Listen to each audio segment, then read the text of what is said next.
Hello guys, welcome back to my channel Rupa's cook book.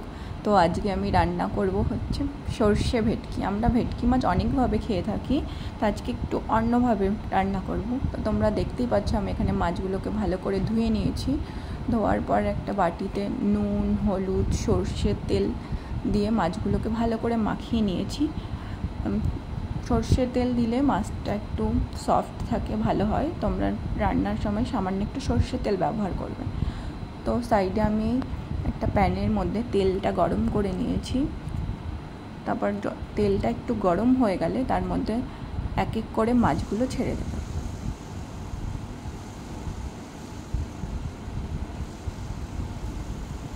তোমাদের ভালো লাগলে তোমরা এই রান্নাটা ট্রাই করতে পারো। ভেটকি মাছের ঝোল সবাই খেয়ে থাকে, আমার সর্ষে ভেটকিটা একটু খেতে ভালোই লাগে। সবসময় তো পাতুরি আমরা খেয়েই থাকি। তো মাছটা যতক্ষণ ভাজা হচ্ছে আমি এদিকে মশলাটা করে নিচ্ছি। দেখতে পাচ্ছ এখানে আমি সর্ষে, জিরে আর দুটো কাঁচা লঙ্কা আর একটু নুন, পরিমাণ মতো নুন দেবে। এদিকে আমার মাছটা ভাজা হয়ে গেছে, আমি তুলে নিয়েছি। তারপর এই যে আমার মশলা রেডি। তারপর আমি এখানে একটা প্যানের মধ্যে সামান্য একটু জিরে, মেথি আর একটু কাঁচা পেঁয়াজ দিয়ে দিয়েছি। তোমাদের যতটা মতো পেঁয়াজ খেতে ভালো লাগবে ততটা পেঁয়াজ দেবে। আর এখানে আমি বাটা মশলাটা, পেঁয়াজটা লাল লাল করে ভাজা হয়ে গেলে ওর মধ্যে দিয়ে দিয়েছি। তারপর নুন, হলুদ, জিরের গুঁড়ো, লঙ্কার গুঁড়ো স্বাদ মতন দিয়ে দিয়েছি। এখানে দেখতে পাচ্ছ মশলাটাকে ভালো করে নেড়ে চেড়ে নিয়েছি।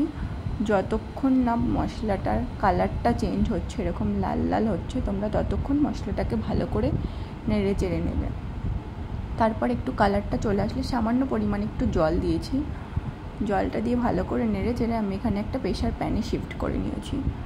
প্রেশার প্যানে ঢালার পর ওটা জলটা ফুটে গেলে তার মধ্যে আমি মাছগুলোকে ঢেলে দিয়েছি। মাছগুলোকে দিয়ে ঢেলে ঢেলে ভালো করে নাড়িয়ে তারপর আমি ঢাকনা দিয়ে 3টে মতন প্রেশার দিয়ে সিটি দিয়েছি। তো দেখতেই পাচ্ছ আমার এখানে মাছের সর্ষে ভেটকি ready. Thanks for watching, like and subscribe more.